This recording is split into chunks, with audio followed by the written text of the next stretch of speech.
নমস্কার, জয় গোপাল ম্যাজিক কিচেনে আজকে নিয়ে চলে এসেছি তালের ফুলুরি। দেখুন তাল নিয়ে চলে এসেছি, দিয়ে চাল দেখুন একটা তাল নিয়ে চলে এসেছি। এবার তালটাকে আমি ধুয়ে নিয়ে যে তালের গায়ে খোসাগুলো ছাড়াচ্ছি। দেখুন এই যে ছাড়িয়ে নিয়েছি আস্তে আস্তে করে। তালটা একদম দেখুন গাছ পাখা। এই যে আমি এবার আস্তে আস্তে তালের সব চিবড়াগুলোকে ছাড়িয়ে নিচ্ছি। দেখুন এটা একটু টাইম লাগে। এবার ছাড়ানোর পরে আমি আটি বার করে নিয়ে একটা আটি এই যে ঘষে নিচ্ছি। দেখুন এই যে ঘষছি। আজকে একটি অতি সাধারণ একটি পদ্ধতি দিয়ে আমি বানিয়ে ফেলেছি তালের ফুলুরি, একটু অন্য স্বাদে, অন্যভাবে, অন্য রূপে। দেখুন এই যে আজকে রেসিপি তালের ফুলুরি। এই যে আমি তাল থেকে মাড়িটা বের করে নিলাম। এবার আমি দিয়ে দিয়েছি বাটির মধ্যে গোলমরিচ আর মৌরি থেতো করা। এবার দিয়ে দিয়েছি 50 মতো সুজি, দিয়ে দিয়েছি 250 মতো ময়দা দিয়ে। দেখুন এবার এটাকে মিক্সড করব ভালো করে। ময়দা বা আটা, রুল ময়দা যা বলতে পারেন। এবার এখানে দিচ্ছি কাজু, কিশমিশ আর খেজুর দিয়ে দিচ্ছি ছোটো ছোটো কেটে। এবার দিয়ে দিলাম তালের মাড়িটা যেটা বার করেছিলাম, সেই তালের মাড়িটা দিয়ে দিয়েছি এখানে। তালের জুসটা দিয়ে দিয়েছি। এবার তাকে খুব সুন্দরভাবে মাখতে হবে। দেখুন যাতে দলা পাকিয়ে না যায়, উপকরণটি মসৃণ হয়। এইবার দেখুন আমি এখানে হাতে করে মেখে নিয়েছি যাতে জিনিসটা দলা পাকিয়ে না যায়। এবার আমি দিয়ে দিয়েছি দুধ। এই উপকরণটি আমি মাখবো দুধ দিয়ে, আমি এখানে জল দেব না।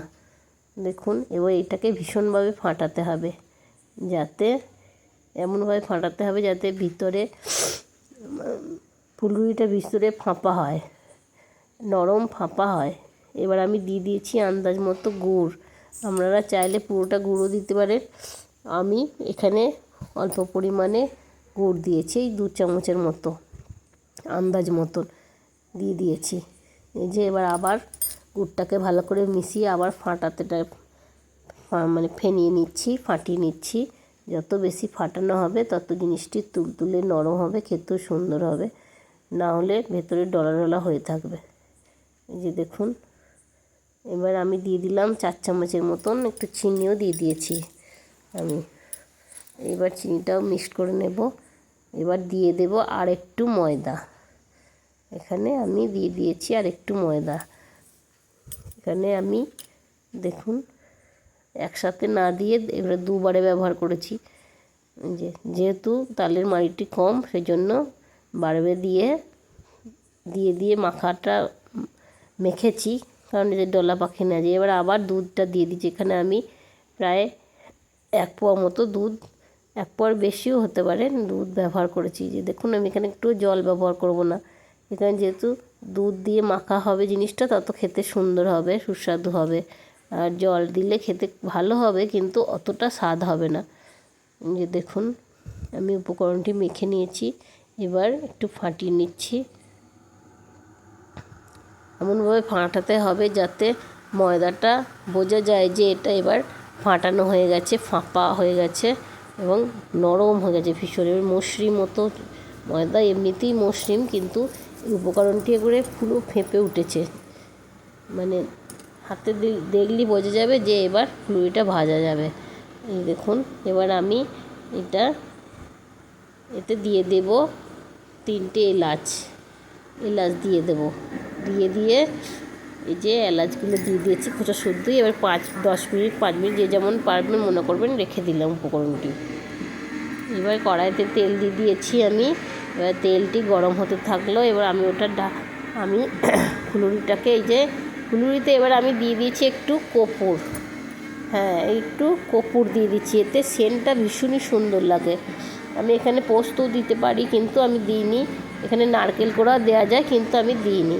আমি এই উপকরণ দিয়েই বানিয়েছি। এবার দেখুন কপুরটি দিয়ে আবার আমি ফেটিয়ে নিয়ে একবার আবার ফুলুরি বানাচ্ছি। দেখুন কত সুন্দর হয়েছে, ফুলুরিগুলো ফুলে উঠবে। যত বেশি ফাটানো হবে তত ফুলুরিগুলো বড় হয়ে ফুলে উঠবে, ফাঁপা হবে, ভেতরে ফাঁপ হবে, তুলোর মতো নরমও হবে। কিন্তু ফাটাটানো যদি কম হয় এবং পরিমাণ মতো ঠিক মতো দুধই বলুন জলই বলুন না দেওয়া হয় ঠিক মতন, তাহলে পরিমাণগুলো কম হলে আপনার খেতে স্বাদ হবে না, মানে ভেতরটা গ্যাদ গ্যাদ গ্যাদ গ্যাদ করবে, মানে জিভে মানে মুখে খেতে গিয়ে দাঁতে আটকে যাবে, এইরকম হবে। কিন্তু এখানে যত আপনি ফাটাবেন জিনিসটি তত ফাঁপা হবে।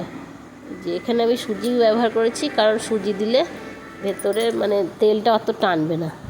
দেখুন আমার ফুলুরি বানানো হয়ে যাচ্ছে। দেখুন দিয়ে দিয়েছি, এই যে ফুলুরি বানিয়ে ফেললাম।